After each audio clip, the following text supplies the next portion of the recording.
Baik semuanya, selamat pagi. Assalamualaikum warahmatullahi wabarakatuh. Kembali lagi di pertemuan yang kedua pembelajaran IPS semester genap kelas 8. Masih menyambung materi yang kemarin, yaitu tentang latar belakang masuknya bangsa-bangsa Eropa ke Nusantara. Jadi ada dua hal yang belum saya sampaikan kemarin, kelewatan. Latar belakang masuknya bangsa Barat ke Nusantara. Yang berikutnya adalah, atau yang akan saya bahas adalah yang mempengaruhi atau yang melatar belakang bangsa Eropa datang ke Nusantara, yaitu adalah adanya revolusi industri. Nah, revolusi industri itu apa? Revolusi industri itu merupakan perubahan tenaga manusia, manusia dan hewan itu menjadi tenaga mesin, khususnya di sektor produksi. Contohnya kayak gini, dulu memproduksi katakanlah pakaian itu masih menggunakan tenaga manusia dan tenaga hewan, kemudian diganti menjadi semuanya mesin. Nah, itu adalah revolusi industri. Efeknya apa revolusi industri ini? Yaitu kebutuhan akan bahan baku yang lebih banyak. Misalkan bahan baku untuk membuat tempe dan tahu adalah kedelai, jadi harus ada bahan yang lebih banyak. Nah, kemudian salah satu penanda revolusi industri adalah ditemukannya mesin uap. Nah, mesin uap tahu ditemukan siapa? Silahkan cari. Hal tersebut berdampak pada memperpendeknya waktu perjalanan penjajahan samudera menggunakan kapal. Selain tadi efisiensi dalam produksi, revolusi industri itu juga memunculkan ilmu-ilmu baru dan teknologi-teknologi baru. Salah satunya adalah mesin uap. Nah, mesin uap itu digunakan di kapal, yang akhirnya memperpendek atau mengefisiensikan perjalanan penjelajahan samudra. Nah, kapal-kapal pada zaman dulu itu masih menggunakan layar dan mengandalkan angin. Setelah diciptakannya mesin uap, akhirnya kapal sudah berganti menjadi kapal yang berteknologi lebih canggih dan mesin uap tersebut. Akhirnya perjalanan samudra itu lebih pendek, seperti itu ya. Nah, akhirnya orang-orang akan berlayar ke daerah-daerah yang lebih jauh untuk mencari rempah-rempah itu tadi. Nah, kemudian latar belakang yang berikutnya yaitu Indonesia sebagai daya tarik bangsa Barat. Ini latar belakangnya juga. Nah, kenapa Indonesia menjadi sebagai daya tarik bangsa Barat? Nah, Indonesia itu merupakan wilayah yang terletak di wilayah tropis. Akibatnya apa? Banyak rempah-rempah yang melimpah. Potensi tersebutlah yang membuat bangsa Eropa datang ke Indonesia. Nah, karena kita terletak di daerah tropis, makanya kita banyak sekali tumbuh rempah-rempah yang dimanfaatkan oleh bangsa-bangsa Eropa. Kenapa? Pada musim dingin, bangsa-bangsa Eropa itu kan musim salju ya, itu kan mereka butuh asupan makanan. Nah, akhirnya mereka menyembelih peliharaan-peliharaan mereka seperti kuda, sapi, dan sebagainya. Nah, untuk mengawetkan daging-daging tersebut itu membutuhkan rempah-rempah. Akhirnya mereka menjelajah samudra untuk mendapatkan rempah-rempah tersebut dan diperdagangkan di Eropa. Nah, itu adalah salah satu atau salah dua latar belakang kenapa bangsa Barat datang ke Indonesia. Selain yang saya sebutkan minggu kemarin ya, ini tambahan dua, yaitu revolusi industri dan Indonesia itu sebagai daya tarik bangsa Barat. Seperti itu. Tambahin di buku catatan kalian, yaitu revolusi industri, dan yang kedua adalah Indonesia sebagai daya tarik bangsa Barat, karena kita terletak di wilayah tropis itu tadi. Nah, itu seputar latar belakang masuknya bangsa Eropa ke Indonesia. Kemudian saya akan membahas proses kedatangan dan reaksi bangsa Indonesia. Nah, seperti apa proses kedatangan bangsa-bangsa Barat dan reaksinya masyarakat Indonesia pada waktu itu? Oke, saya ini tipe ya, harusnya ini. Proses kedatangan bangsa Barat dan reaksi bangsa Indonesia. Oke. Nah, ini mapsnya ya. Jadi selain Belanda, itu juga ada Portugis, Spanyol, dan Inggris yang datang ke Indonesia. Terus Pak, kenapa Jepang kok nggak dibahas? Nah, kita akan membahas bangsa Eropa dulu atau bangsa Barat. Ini ya yang saya tandai. Kemudian ini jalurnya. So, jalurnya harusnya seperti ini. Seret, bukan seperti itu, tapi ini ringkas saja. Nah, bangsa yang pertama yaitu Portugis, kedatangan bangsa Portugis di Maluku.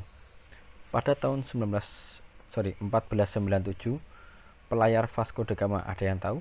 Vasco da Gama, ini pelayar terkenal ya, itu sampai di India.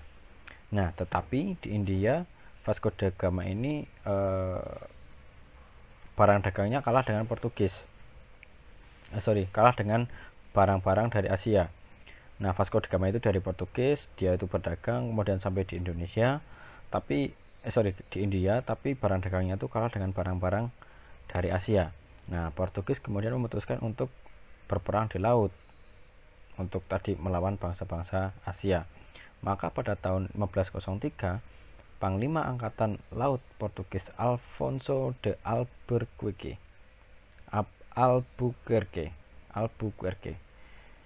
akhirnya berangkat ke Indonesia untuk membantu Vasco da Gama tersebut. Pada tahun 1510, Alfonso de Albuquerque menaklukkan Goa. Goa itu di India ya, bukan Indonesia tapi di India. Nah, setelah menaklukkan Goa, kemudian Portugis ingin mendominasi perdagangan laut di Nusantara. Jadi Malaka, kemudian Filipina dan sebagainya itu ingin dikuasai oleh Portugis. Nah, kerajaan Portugis akhirnya mengutus Diogo Lopes de Sequeira.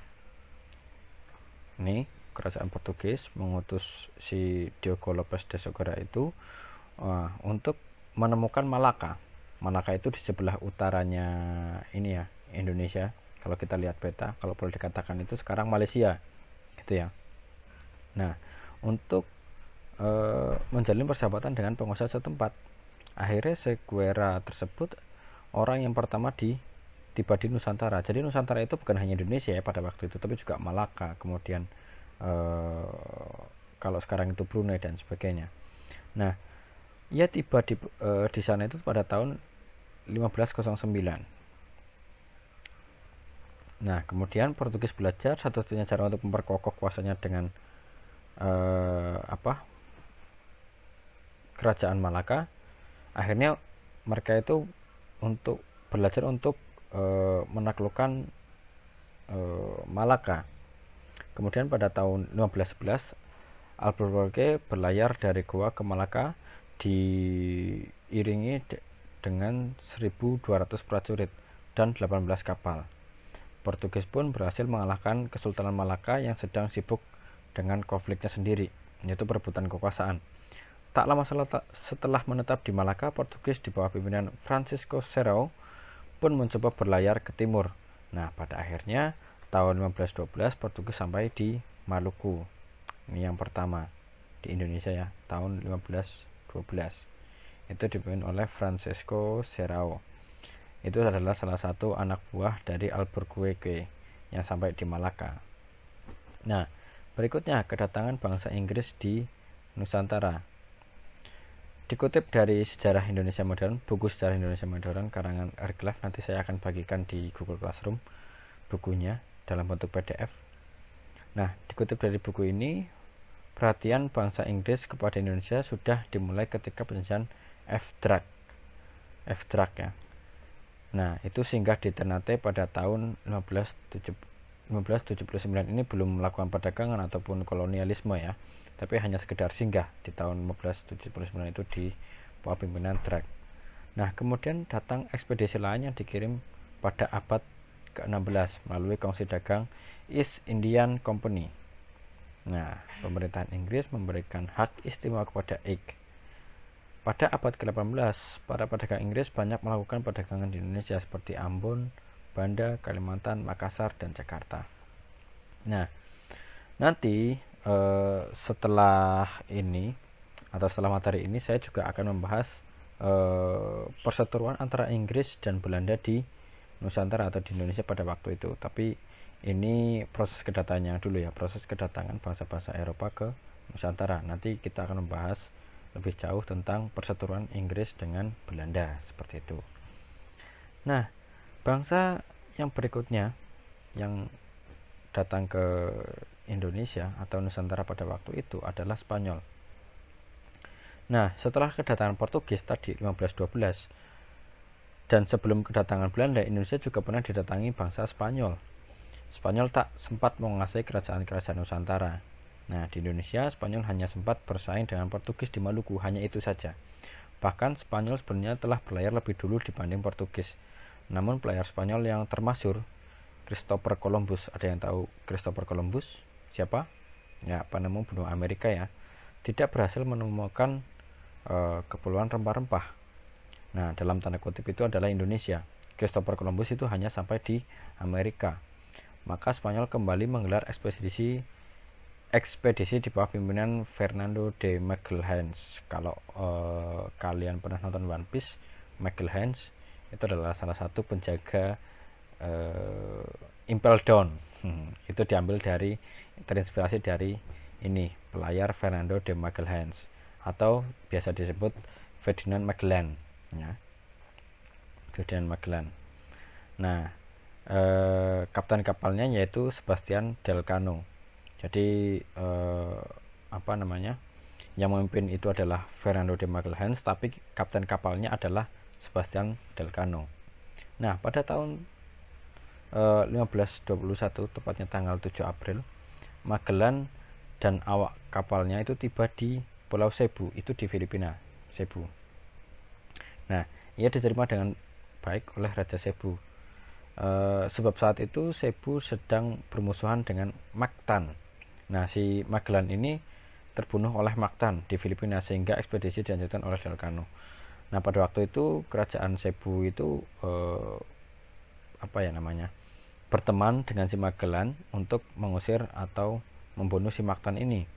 Akhirnya malah si Magellan sendiri yang terbunuh oleh Mactan. Nah, karena Magellan terbunuh, akhirnya ekspedisi ini dilanjutkan oleh si kapten kapal tadi, yaitu Sebastian Delcano. Nah, Delcano ini kemudian membawa Spanyol ke Tidore. Ya, kerajaan Tidore menyambut baik kedatangan Spanyol tersebut. Mereka menjadikan Spanyol sebagai sekutu.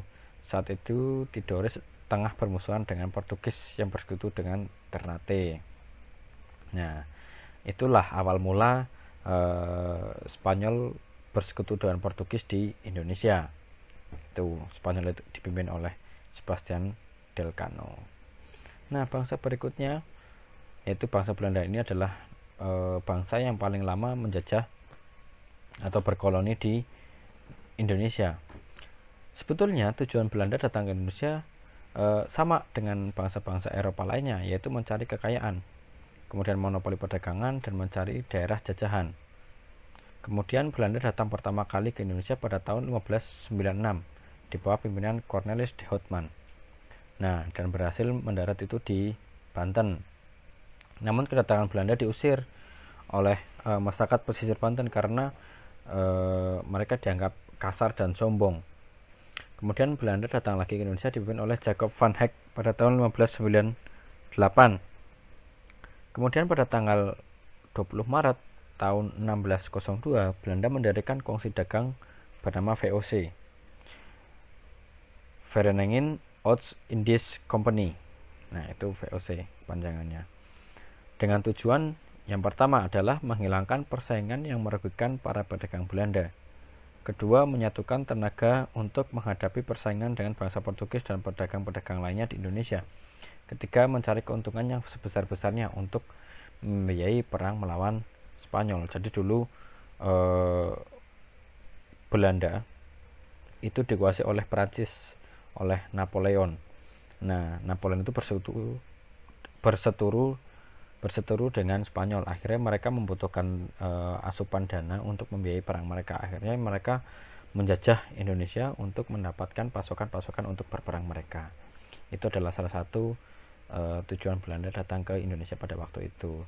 Nah, setelah ini atau materi berikut minggu depan, silahkan kalian baca bukunya, buku paket, dan buku PDF yang akan saya kirim nanti di Google Classroom. Dibaca, kita akan membahas tentang VOC, kemudian kita akan membahas tentang perseteruan antara Inggris dan Belanda di Indonesia, dan reaksi-reaksi atau perlawanan bangsa Indonesia pada bangsa-bangsa Eropa pada waktu itu.